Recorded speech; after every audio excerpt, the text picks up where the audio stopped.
Olá, minha saudação a todos e a todas. Esse é mais um Caleidoscópio Jurídico, dessa vez com o nosso giro de notícias da semana que passou. O primeiro caso que vamos comentar é o caso da ABIN, do rastreamento ilegal de celulares que foram utilizados no período eleitoral para fazer um cerco ao STF, inclusive a advogados, a juízes, a promotores. Esse esquema de rastreamento ilegal, feito pela Agência Nacional de Inteligência, a ABIN, foi alvo de uma operação da Polícia Federal, deflagrada na última sexta-feira, que incluía um uso sistemático, utilizando a ABIN como se fosse uma Gestapo, uma KGB, principalmente ou também durante o período eleitoral das eleições municipais de 2020. Outro sim, tensionava-se fazer um cerco ao que há de mais sagrado nas nossas instituições jurídicas, que é o Supremo Tribunal Federal. Qual é o mais gravoso disso? O mais gravoso é que pegou centenas de celulares, juízes, magistrados, advogados, políticos, em suma, todos aqueles que significavam, teórica ou praticamente, uma ameaça àquele governo que aí estava. Ela foi feita sem ordem judicial, foi feito ao arrepio da lei, foi feito através de um nítido abuso de poder político e abuso de poder, algo teratológico, algo vergonhoso, algo de regimes autoritários. Daí, imprescindível essa investigação por parte da Polícia Federal para que esses casos não possam ser uso frequente. Um Estado democrático de direito só é de direito quando a lei é parâmetro para todos. Eu costumo dizer uma frase trivial, que o pau que dá em Chico tem que dar em Francisco. Então a lei é para todos. E só vai ser democrático se esses atos puderem ser policiados, se esses atos puderem ser fiscalizados. Fiscalizados, policiados por quem? Pela sociedade, para que a sociedade possa ver isso e possa punir todos aqueles que afrontaram o parâmetro legal. Isso sim é um Estado democrático, social de direito.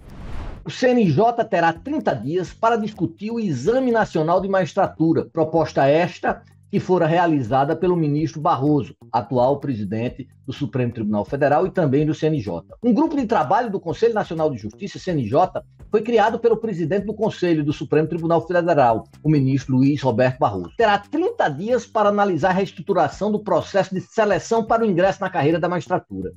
Foi instituído por uma portaria. Esse grupo de trabalho significa GT. Esse GT deverá estudar e elaborar propostas para a criação de um Exame Nacional da Magistratura, que for anunciado por Barroso na terça-feira, dia 17 de outubro. Aí vem a pergunta, esta medida é alvissareira?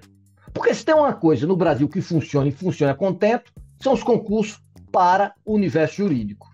As fraudes são muito reduzidas, quase insignificantes.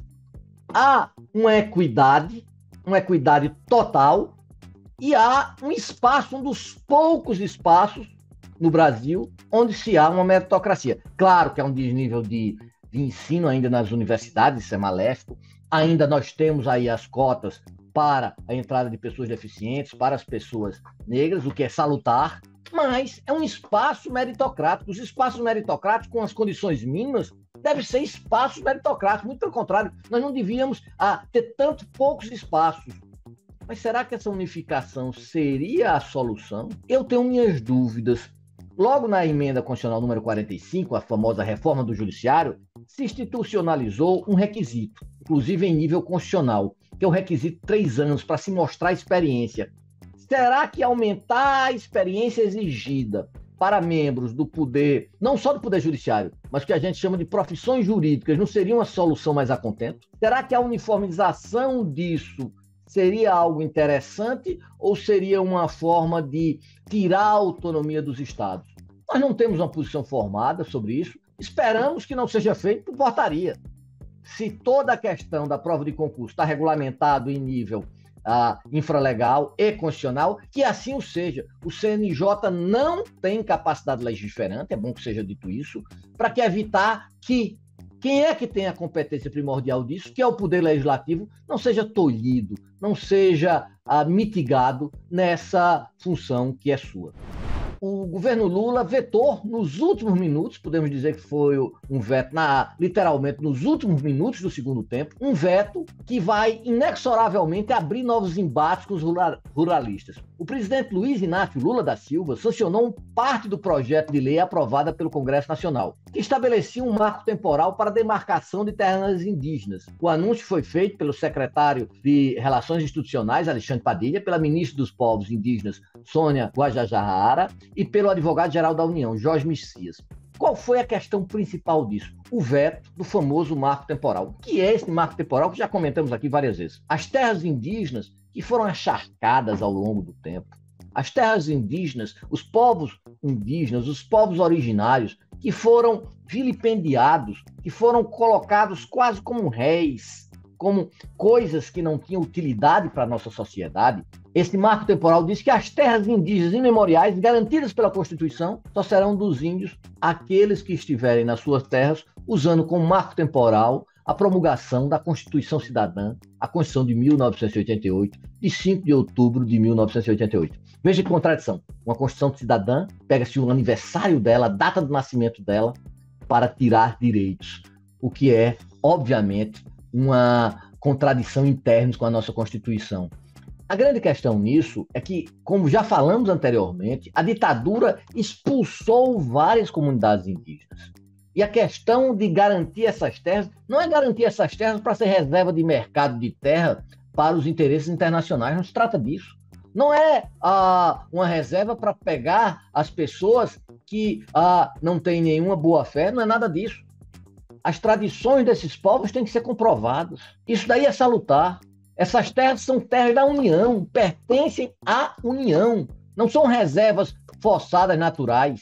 Agora, o seu uso não pode ser feito para desmatar, não pode ser feito para motosserra, não pode ser feita para uma depravação e uma depredação da natureza sem limites. Veja, nós estamos no meio de um efeito estufa sem limites e ainda, além dos terraplanistas, tem alguns que negam o óbvio, o efeito estufa, o nosso aquecimento global. Então, a proteção do marco indígena é uma relação que deve ser feita, obviamente com exceções, obviamente com a garantia da soberania nacional, obviamente com a possibilidade, se assim houver necessidade, de se readequar para interesses econômicos da soberania nacional. Então, tudo isso pode ser feito. O que não pode ser feito é nós pegarmos uma parcela da população e relegarmos, tornarmos essa população como se fossem degradados numa terra ao qual, originariamente, eles são realmente os verdadeiros donos. E por último, eu tinha me esquecido, last but not least, a questão da Argentina, que é uma questão extremamente de direito eleitoral. Vejam, ontem o Milei conseguiu não ser eleito no primeiro turno e ainda não ser o primeiro colocado. O primeiro colocado foi o candidato peronista, o Massa. Mas o que quer dizer isso? Primeiro, que pesquisa de boca de urna não é pitonisa, não é previsão certa do futuro. Todas as pesquisas erraram, todas elas. As pesquisas podem ser manipuladas, as pesquisas podem ser instrumento de luta política. Então, esse é um ponto interessante. O segundo foi que foi uma eleição, eles não têm um sistema eletrônico, não houve segundo turno lá seria com 45%, se alguém conseguisse 45%, ninguém conseguiu, o Massa conseguiu quase 37%, o Milei ficou perto dos 30%, e também se alguém conseguisse 40%, a diferença fosse mais de 10 pontos para o segundo colocado, o que não ocorreu. Então, haverá segundo turno, sim, mas veja, inundou-se também pelo candidato populista, o candidato que se diz antissistema, entre aspas, tentativas que houve fraudes eleitorais, nenhuma delas com um mínimo de razoabilidade. Veja que o modus operandi é igual.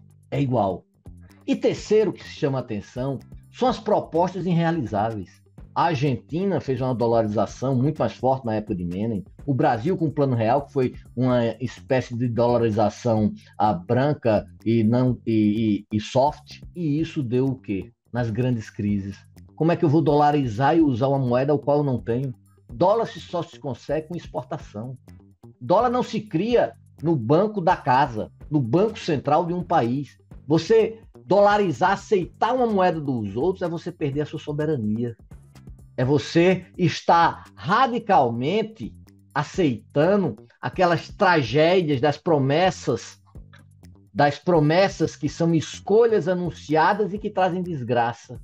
Então, isso daí faz com que o povo argentino tenha vários elementos para começar a discutir e redivinar o seu futuro. Porque só se tem futuro quando no presente se tem projeto. Uma sociedade, ela está nata e morta quando o presente não vislumbra um futuro. Muito obrigado a todos e a todas.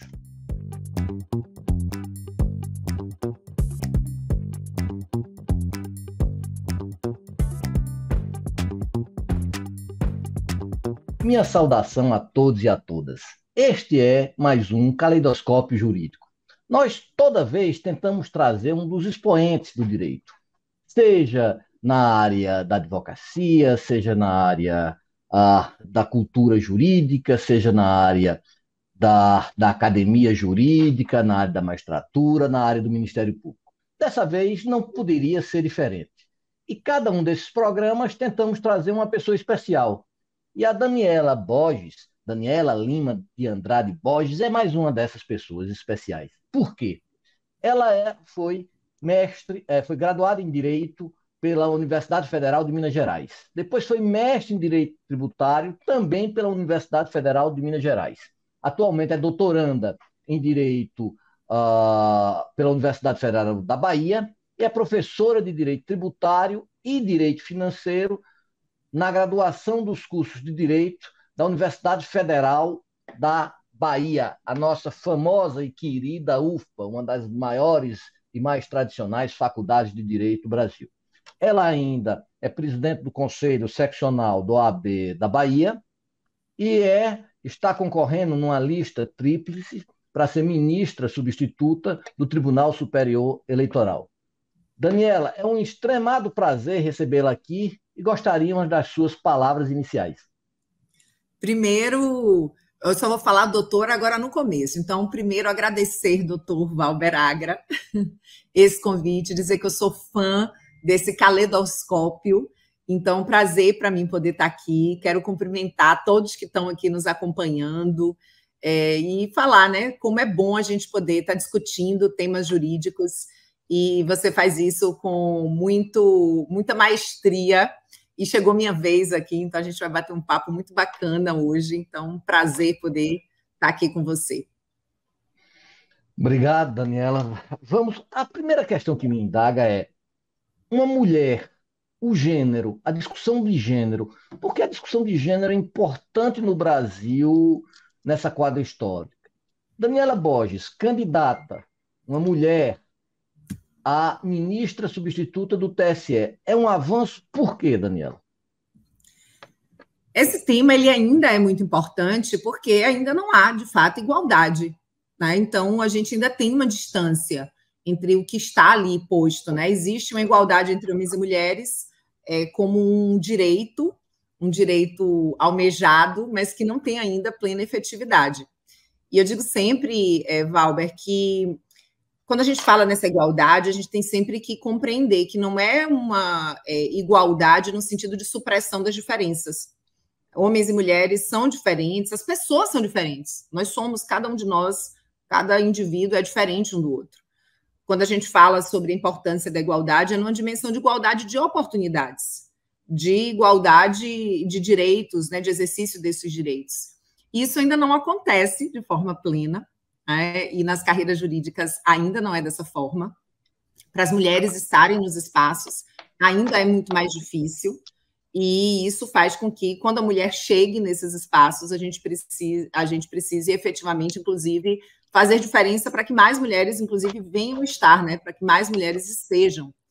E isso eu chamo sempre a atenção, assim, que eu falo que a depender da nossa profissão, da nossa classe econômica, parece que não há desigualdade, né? Mas ela sempre está lá presente.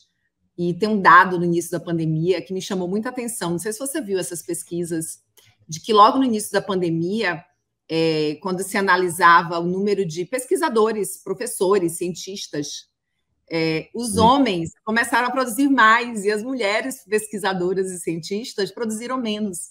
Por que isso?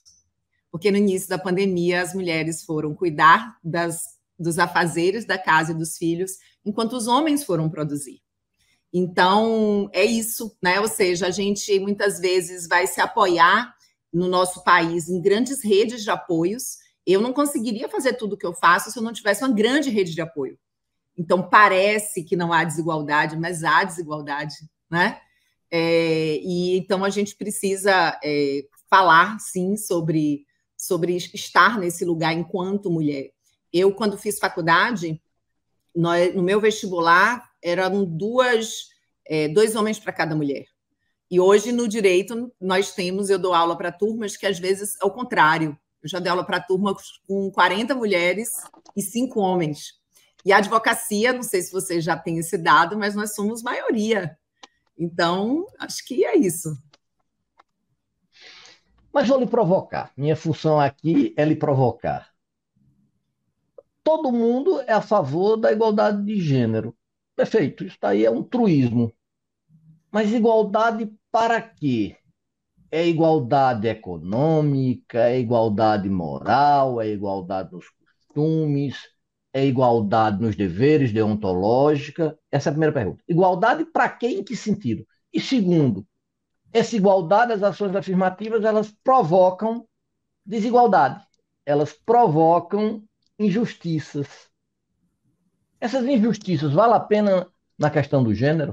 Não é o que eu penso, mas meu dever é, obviamente, deixar que sua inteligência possa trilhar caminhos mais fáceis. Para mim, a igualdade também, não? Para mim, a igualdade ela está diretamente ligada à liberdade. Porque, como eu disse, a gente fala em igualdade não como a supressão das diferenças. Né? Então, nós somos diferentes. E quando a gente fala na importância da igualdade, é a igualdade de direitos e de oportunidades. Que todos tenham os mesmos direitos e as mesmas oportunidades. Nós vamos chegar aos mesmos lugares? Não. Nós não temos os mesmos sonhos, as mesmas vocações, né? Nós não queremos necessariamente as mesmas coisas, mas para algumas pessoas, né, quando querem, quando sonham, quando têm as habilidades, as oportunidades não são as mesmas, as condições não são as mesmas. Então, é importante compreender, primeiro, acho que nessa dimensão, né? E segundo, no que eu falei dessa relação da igualdade com a liberdade. Porque, para mim, quando a gente pensa que todos, de fato, pudessem ter a igualdade de oportunidades e condições, seria a forma plena das pessoas poderem ser o que elas efetivamente são. A liberdade da gente poder ser de forma plena o que a gente é. Porque a verdade é que quando você não tem igualdade de oportunidades e condições, não há essa liberdade. Essa liberdade das pessoas serem o que elas efetivamente são em sua plenitude. Né? Tem uma música da Daniela Mercury, que ela gravou com Caetano Veloso, que ela diz, né, a minha alma não tem roupinha, a minha alma não tem caixinha, a minha alma não tem cor. Ela fala, minha alma só tem asinha. E eu digo sempre que é isso, as nossas almas têm asas, mas não é dado a todos o direito de voar. Eu conheci ao longo da minha vida pessoas com muita potência que não puderam se realizar porque não tiveram as mesmas condições. E aí não é só gênero, é raça, né? É uma série de escolhas que as pessoas fazem, ou uma série de condições que vêm, né, na forma delas de estar no mundo, que vão trazendo para elas limitações. E muitas vezes na minha vida eu vi o quão eu fui subestimada por ser mulher, o quantas vezes foi muito mais difícil para mim estar nos lugares, o quanto eu tive que trabalhar muito mais para poder me destacar, porque se eu não me destacasse muito, eu não conseguiria ter chegado onde eu cheguei, né? Só que, ao longo do caminho, nem todas as mulheres, nem todas aí óbvio, né? Eu estou falando aqui desse meu lugar, mas outras pessoas, né, dentro de outras perspectivas, vão estar falando de outras, vão ter exatamente as mesmas condições. Então, eu acho que esse é um primeiro ponto. Com relação à questão das cláusulas, das políticas afirmativas gerarem injustiças, eu acho que isso vai depender muito do conceito de justiça. E aí eu até lhe devolvo a pergunta, né? Você quer que eu responda a partir de que conceito de justiça? Porque, né, é difícil a gente pensar isso sem um marco teórico aí bacana para poder fazer essa análise. Daniela, inteligência não tem gênero, não tem raça. Interessantíssima essa sua resposta. Muito obrigado. Isso é que a gente chama de aporia. É uma pergunta sem resposta e você me devolveu a mesma aporia, o que mostra a sua inteligência, seu brilhantismo. Mas você me contou, certa feita, um caso, quando você estava na Comissão Nacional das Mulheres, no Conselho Federal da OAB, que uma juíza, leia-se, juíza do interior do Rio de Janeiro, fez uma regulamentação onde ela ia pedir para que o cara começasse a medir a saia dessas mulheres. Me chama a atenção a teratologia. Isso é uma cinta a qualquer tipo de dignidade da pessoa humana. Você constranger alguém a medir a saia dela é algo assim surrealista no século XXI. Mas me chama mais a atenção a questão de ser uma mulher. De ser uma mulher. Isso é independente de opção, condição. Isso foi o quê? Será que é uma obsessão em negar o gênero ao qual ela tem? E qual foi a defesa sua nessa situação, nesse determinado contexto histórico? É interessante você trazer esse episódio, Valber, porque eu estava, nessa época eu era conselheira federal pela Bahia, presidia a Comissão Nacional da Mulher Advogada, e a secretária adjunta da comissão era do Rio. Esse fato ocorreu no Rio, em Guaba Grande. A juíza, ela regulamenta, coloca o tamanho e ela coloca, então, seguranças com réguas, tinha umas réguas mesmo para medir a saia das advogadas, né? E aí a gente tinha situações de advogadas que chegavam com os clientes, inclusive, para fazer audiência e passavam por essa situação humilhante, vexatória, e de violação de prerrogativas expressa em lei, que é a prerrogativa de adentrar livremente fóruns em tribunais. Inclusive, o que a gente trabalhou na época é que, na verdade, a gente tinha uma violação de uma prerrogativa do exercício da profissão, violada sob a perspectiva de gênero. Porque, observe, a prerrogativa é de adentrar livremente fóruns em tribunais, mas a causa que trazia, né, o fundamento para essa violação era dentro de um contexto, né, de uma violência de gênero, de uma questão meio de uma moralidade sobre qual é o tamanho da saia, né, de uma advogada.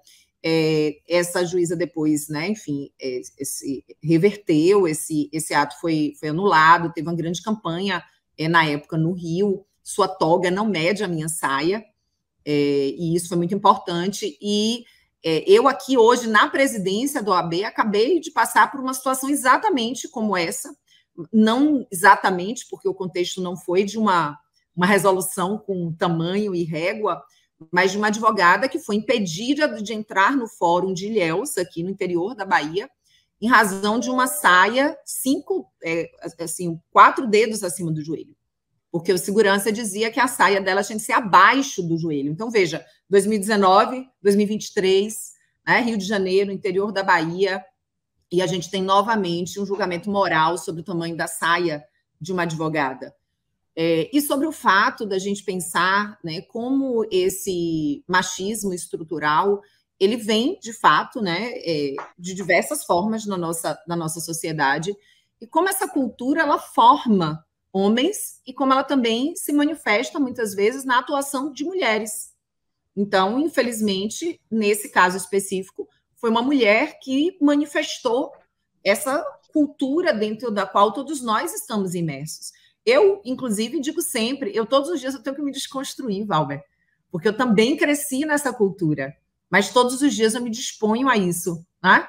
Muitas vezes a gente não se percebe o quanto a gente reproduz padrões, né, de expectativas e de falas, mas existem níveis, né, esperados, e a gente não esperaria nunca que uma juíza fizesse algo como isso. Mas foi revertido. Mas observe, se hoje, na Bahia, a gente ainda está vivendo isso aqui no interior, e eu sei que, infelizmente, isso é uma realidade ainda no país, a gente volta para o começo da nossa conversa. Não há ainda igualdade, né? a gente ainda tem uma longa caminhada, porque as mulheres ainda precisam ter um cuidado extra com a roupa que elas vão vestir, porque elas podem passar por esse tipo de humilhação. Se você vir a foto da advogada, ela está com o vestido totalmente coberta, braços cobertos, a única coisa são ali, ó, 4 dedinhos acima do joelho. Então, é algo impensado, né? Como a gente fica à mercê desse crivo de uma moral subjetiva dentro dessa dimensão de gênero hoje. Como você é uma grande tributarista, reconhecida no Brasil, com sustentações diversas em tribunais superiores, vamos falar um pouco da reforma tributária. A reforma tributária tem vários setores, tem sido loas, alguns um tanto quanto não negativos, principalmente o setor ligado mais ao comércio. A reforma, entre as suas atribuições benfazejas, nós podemos dizer que ela vai diminuir o número de alíquotas, reduzir a burocracia, vai diminuir o número de tributos, tenciona-se dar maior eficiência ao sistema tributário. Sistema tributário esse que vem da ditadura. Nós temos uma Constituição com 35 anos e esse sistema não foi ainda literalmente execrado. Qual é a sua posição inicial sobre a reforma tributária? Eu sempre penso a tributação a partir de uma premissa que eu queria colocar aqui. Eu acho que a tributação ela é instrumento de custeio da vida em sociedade, então ela é um mal necessário, né? Porque a gente vive em sociedade, viver em sociedade tem um custo. Mas a tributação ela também é uma forma de promover desenvolvimento econômico e de redistribuir renda. Eu sempre penso a tributação a partir dessa perspectiva. E quando olho para isso, diante da realidade do nosso país, os desafios de desenvolvimento econômico e de redistribuição de renda, quando eu penso qualquer reforma, eu penso que esse deveria ser nosso norte, ou seja, reformar para termos um sistema tributário mais justo nessa dimensão de promoção de desenvolvimento econômico, né? Porque o Brasil precisa crescer economicamente, mas também redistribuir renda. Se você me perguntar, Daniela, a única forma de redistribuir renda é por meio da tributação? Não, claro que não. Mas a tributação é um importante instrumento de redistribuir renda. E aí, Valber, observar que essa dimensão da redistribuição de renda, ela não é só o que se faz com dinheiro, mas é justamente com o desenho da tributação em si. Porque se eu cobro de Ana R$50 de tributo e eu devolvo depois para a Ana em políticas públicas, eu não estou redistribuindo nada. Concorda? Para eu redistribuir, eu preciso, de fato, né, trazer aqui quem tem economicamente uma capacidade contributiva maior, uma tributação e uma contribuição maior para estabelecer políticas para aqueles que tenham efetivamente uma capacidade contributiva menor, né? Uma capacidade econômica menor. Então, por que eu estou colocando essa premissa? Porque eu acho que a reforma traz pontos importantes. Eu acho que a gente tem um desafio de unificação, sim, do IPI, ICMS e ISS, né? Esses 3 impostos, hoje no Brasil, eles serem separados, eles isso traz uma série de problemas, mas eu tenho uma série de considerações que eu faço, porque eu não vejo no espírito da reforma, do ponto de vista, né, dos seus objetivos, de fato, uma preocupação com redistribuição de renda e com o desenvolvimento econômico. Porque, vamos lá, transformar 5 em 4, até que ponto isso, de fato, simplifica? Porque o que a gente tem hoje, dentro do texto que foi encaminhado ao Senado, é 5 se tornando 4, né? Porque, além do IPI, aí a gente tem o IPI, ICMS e o ISS vindo para o IBS, a gente tem o PIS/COFINS se tornando o CBS, então aí nós temos 2, mas a gente tem o imposto extrafiscal, que seria o imposto do pecado, como ele vem sendo chamado, e a gente teve ali no apagar das luzes uma contribuição para os estados. Então, de repente, 5 se tornaram 4, então eu acho que isso não está bom dentro da lógica de vamos simplificar, né? Simplificar mesmo dentro de uma lógica de uma tributação mais eficiente era Era 5 se tornar 1, ou pelo menos 2. Então, eu, pessoalmente, não acho que tem sentido esse tributo do pecado, esse imposto do pecado. E eu acho que é muito... Eu sou contra o fim da seletividade. Então, eu acho que a gente deveria ter a seletividade e a extrafiscalidade dentro da própria tributação mesmo, ali do IBS, né, e a depender do caso da CBS. Por quê, se você me perguntar? Porque eu acho que o Brasil é um país que hoje concentra a sua tributação no consumo, uma tributação que tende a ser regressiva. A tributação do consumo, comprovadamente, é uma tributação que faz com que quem tem menos pague mais, num país com desigualdade. Se num país com desigualdade econômica como a brasileira, eu concentro a minha arrecadação e a minha tributação num tipo de tributação que quem tem menos paga mais, como é que eu vou promover redistribuição de renda? E aí vem a importância da seletividade, porque o tributo indireto, você não sabe quem está comprando o produto. Você não sabe quem é o consumidor. A seletividade é uma forma de você, de alguma maneira, tentar alcançar aquele que está comprando o produto. Quando eu coloco uma alíquota de jet ski mais alta que a alíquota sobre o chocolate. E é isso que a reforma vem aí tentando, né, enfim, a gente teria uma alíquota praticamente única, pouquíssimos produtos com uma alíquota reduzida, e esse imposto extra, que é o imposto do pecado. Eu tentei de uma maneira muito rápida para a gente poder bater um papo. Teria muitas outras coisas para falar aqui já de imediato, porque é minha paixão, viu, Valber? Eu vou falando de tributário e eu me empolgo mesmo. Mas, assim, rápidas considerações para tentar... e por isso eu botei a premissa, né? Assim, para dizer no que eu critico e por quê, com base em que premissa, sabe? É porque eu entendo que a gente tem que pensar essa tributação de uma maneira a mitigar, pelo menos, essa regressividade dela, né? Uma tributação, já que a gente concentra a nossa tributação no consumo, né? E considerar essa desigualdade que existe no nosso país. E um outro ponto, a tributação sobre o consumo, ela aumenta o preço do produto, então ela desaquece a economia. Aí vem a outra premissa que eu coloquei. Tributação é instrumento de custeio, é instrumento de redução de desigualdade, mas também instrumento de desenvolvimento econômico. Então, onerar tanto a produção faz com que o preço aumente muito. Então, se consuma menos, se desaquece a economia.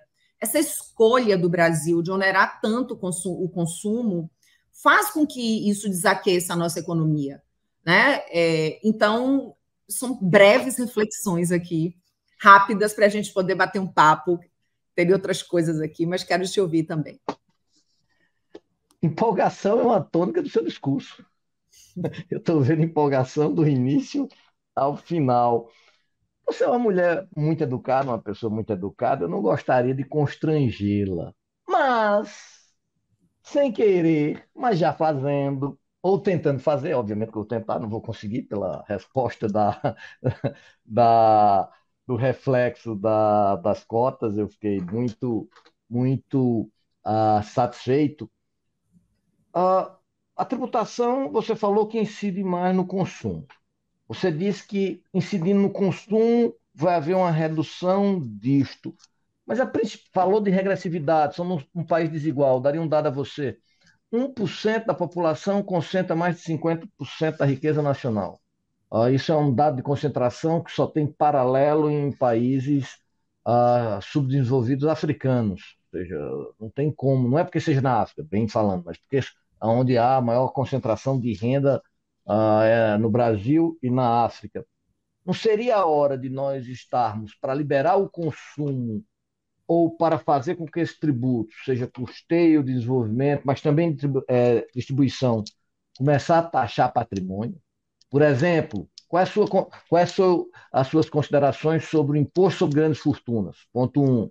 Segundo, não seria o valor que nós pagamos do imposto de transmissão causa-morte muito, mas muito insuficiente? Você está nos Estados Unidos, tem a Estado chega a 35%. No Brasil é o máximo de 2 a 8, o máximo de 8. Não seria estes dois um fator assim bastante forte? E o terceiro, por que a exportação de commodities ter isenção tributária? Quarto, por que grande propriedade rural não paga tributo nesse país. Gostaria de ouvi-la a respeito desse caleidoscópio de indagações. Eu acho que, sem dúvida nenhuma, para a gente onerar menos o consumo, a gente teria que necessariamente aumentar a arrecadação. Eu não sou nunca a favor do desequilíbrio orçamentário. O Brasil tem que pagar as contas, tem que ter equilíbrio orçamentário. Isso é um ponto muito importante para a saúde econômica hoje de qualquer país. Então, a gente não pode ter ingenuidade. Ninguém pode chegar e falar, vamos reduzir aqui tributo, imaginando que existe uma mágica, né? Então, se a gente vai pensar aqui o desenho da tributação, pensar em reduzir o foco de uma tributação significa, sem dúvida nenhuma, aumentar de outro. Então, nesse ponto, é isso mesmo. E quando a gente analisa a comparação, né, da tributação do Brasil com a OCDE, a Receita Federal tem esses dados muito fáceis, Valber, no próprio site da Receita, você consegue ver a distribuição da carga tributária comparando patrimônio, renda, folha e consumo. E aí você consegue comparar com os outros países do OCDE. Então, o Brasil, disparadamente, é o país que mais tributa o consumo, né? E é um dos países que menos vai tributar, enfim, aí, renda, patrimônio. Folha a gente tributa bem também, mas patrimônio e renda a gente fica aquém comparado a outros países do OCDE. Tributação da herança, o Brasil tributa num valor muito baixo.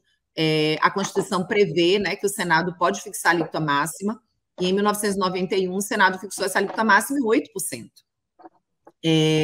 E aí a gente tem hoje esse limite muito baixo. O Piketty, que é um autor francês, né, ele faz uma análise muito importante na perspectiva econômica, mas para mim é muito relevante para o direito tributário. Uma das soluções que ele propõe, inclusive, é uma tributação maior, ele traz essa análise sobre a tributação da herança como elemento muito importante.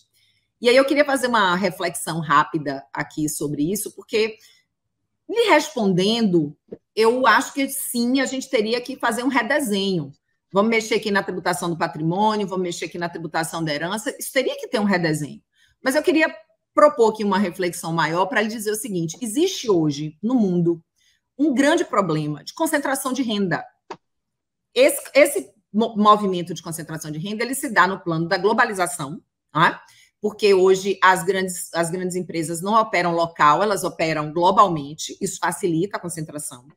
E um outro ponto é o planejamento tributário. Nós temos profissionais excelentes que fazem um trabalho muito bom e que geram, sem dúvida nenhuma, uma economia tributária para essas empresas, essas grandes empresas, dentro desse cenário global, né?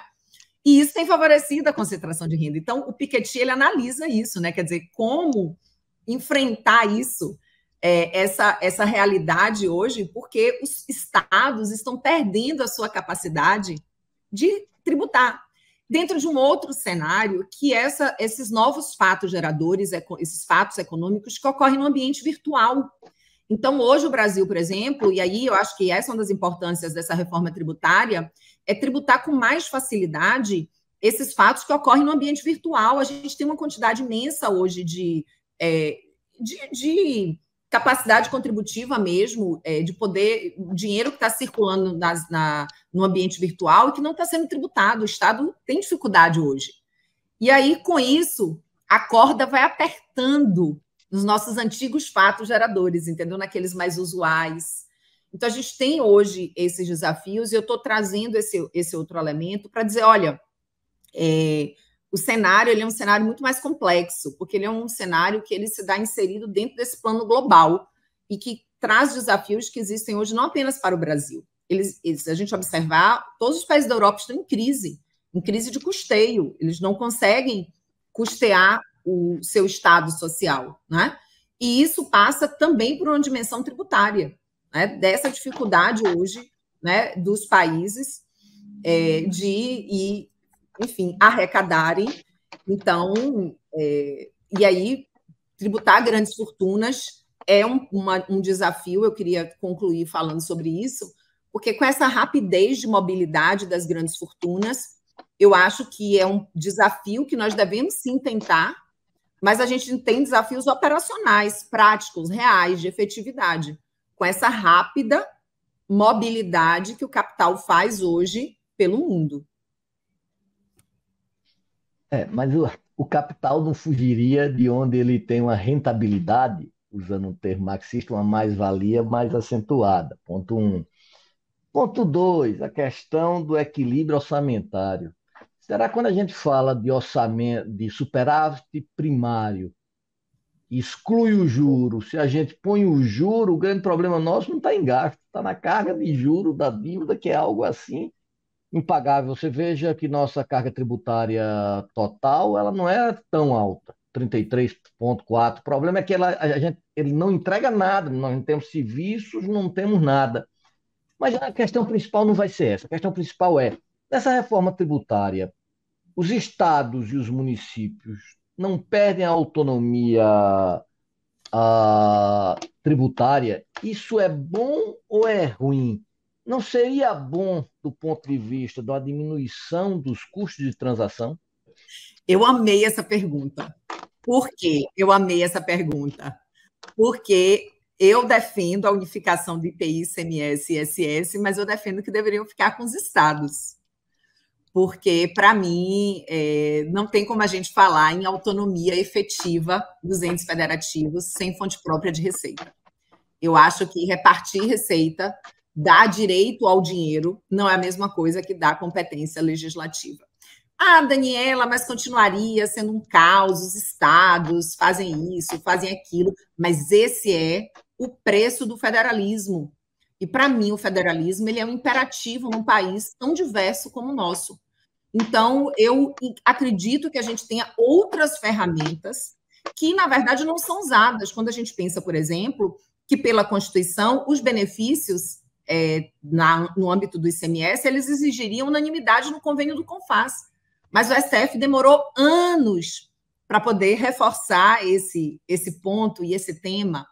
Então, eu, assim, pessoalmente, entendo sempre que a gente tem que preservar fontes próprias de receitas para os entes federativos. O que isso significa? O ente federativo ele tem tributo que ele pode criar, que ele pode aumentar, que ele pode diminuir. Somos uma federação. A realidade que a população vive no Amapá não é a mesma da Bahia, não é a mesma do Rio Grande do Sul, não é a mesma do Acre. E não há autonomia efetiva sem dinheiro. Um ente federativo, se ele não tem receitas próprias, e aí esse já é, para mim, uma crítica que a gente pode fazer, né? Porque a gente tem entes federativos que são totalmente dependentes financeiros de outros. E isso já é algo que problematiza o nosso federalismo. Então, como eu sou uma federalista raiz, né? Eu acredito mesmo na importância do federalismo no nosso país. Eu acho que simplesmente entregar aos estados ali residualmente a possibilidade da alíquota, eu não acho que isso vai resolver, porque eu sou da época, as primeiras reformas propostas de unificação do IPI, ICMS e ISS deixavam tudo com a União, toda a legislação. Aí depois foram criando, né, essa alíquota, o Estado vai definir uma alíquota, o município vai definir outra.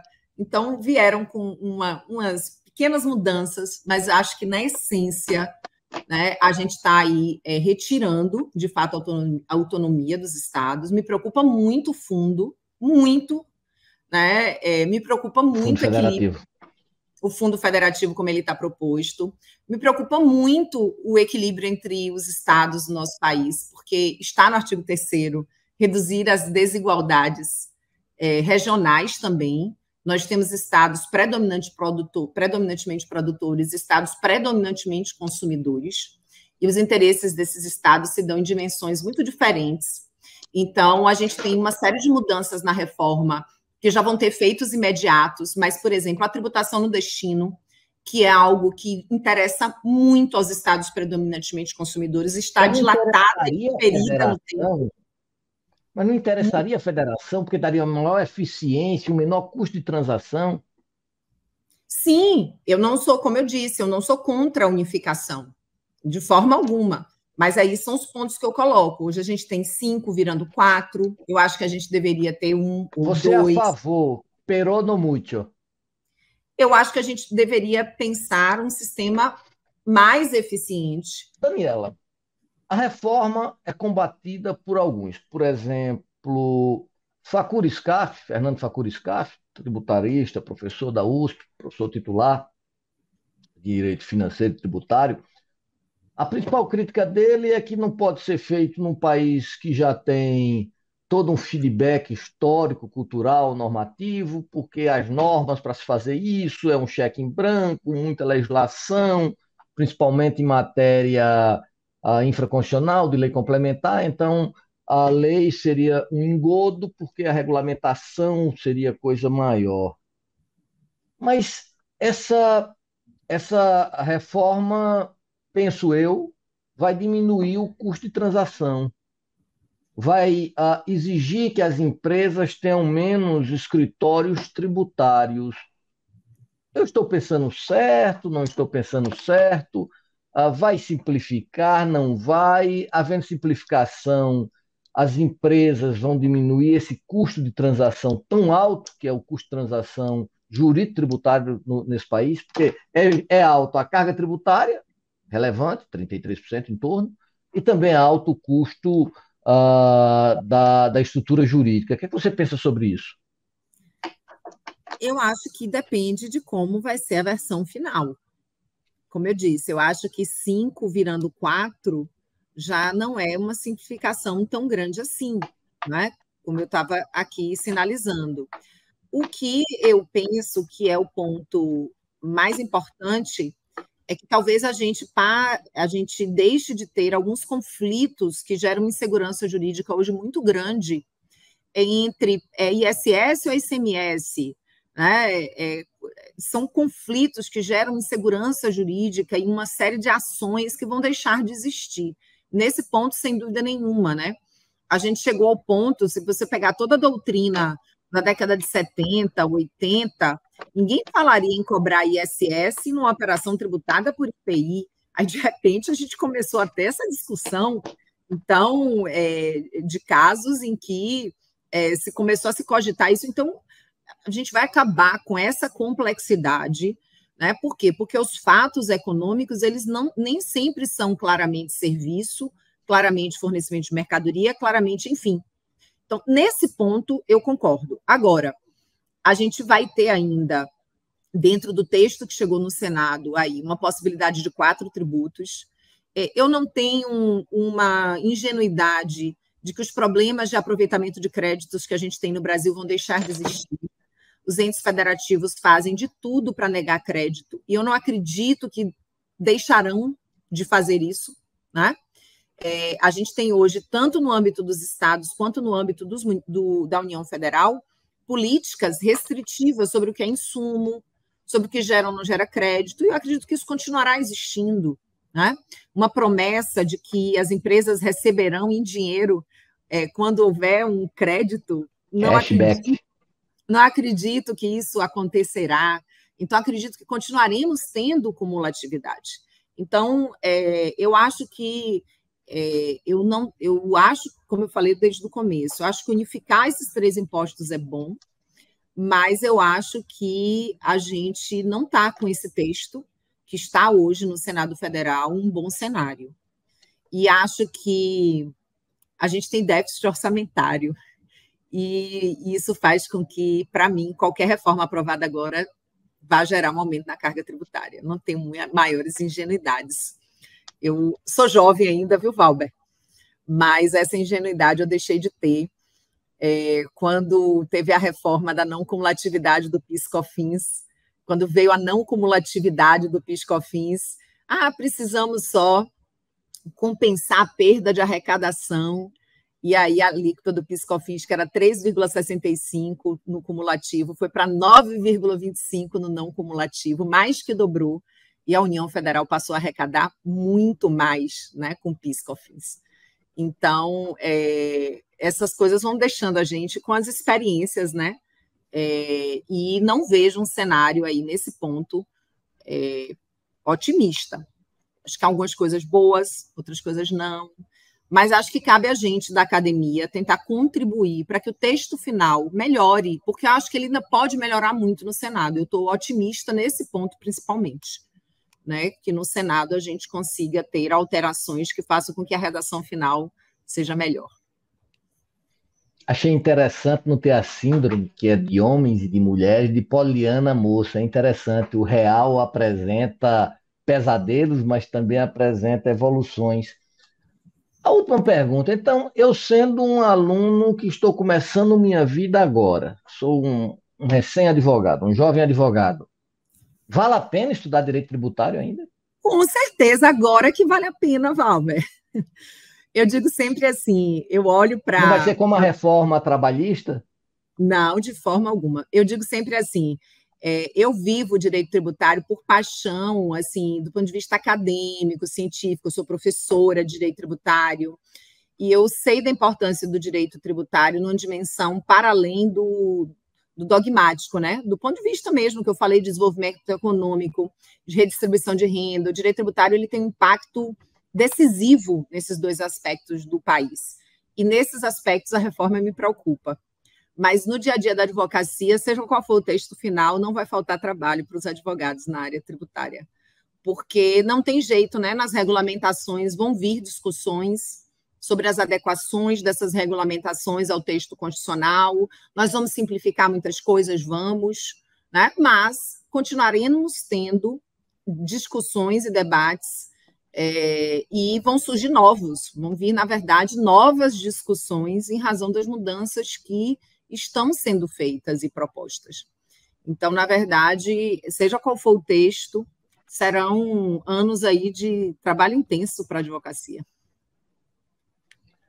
Infelizmente, chegamos ao final do nosso caleidoscópio jurídico, uma pessoa intensa, uma pessoa inteligente, que sabe da matéria, sabe provocar, até perguntou, de entrevistador vira entrevistado, a dialética hegeliana na sua forma mais pura, onde a antítese superou a tese, o que é interessante, então minha conclusão foi desfavorável. Então essa foi a Daniela Borges. Daniela, eu gostaria de agradecer em nome do Caleidoscópio, do ICL, todo mundo aqui, nós somos uma equipe, ficamos muito satisfeitos com sua presteza, com sua fidalguia de nos brindar com sua inteligência. Então, gostaríamos de passar a palavra para que você pudesse falar com todos os nossos ouvintes. Esse é um programa nacional. Veja, nós somos federativos, apesar de que acho que a unificação provocaria efeitos mais benéficos econômicos por ganho em escala. Mas isso é besteira. Passa a palavra a você, Daniel. Fiquei até com vontade de um outro programa só, então, para a gente discutir federalismo. Será um prazer, claro. Mas eu quero agradecer. Passou voando o tempo, porque a conversa foi agradabilíssima. Eu tinha certeza que ia ser, porque sou sua fã, conheço, né, seu trabalho e, como disse, sou fã aqui do Caleidoscópio. Fiquei muito feliz de participar aqui do programa. Quero deixar um abraço para todos aqui que vão acompanhar o programa e espero depois, então, a gente aprofundar aqui as nossas conversas sobre federalismo, que esse é um assunto também que eu gosto muito. Obrigado a todos e a todas.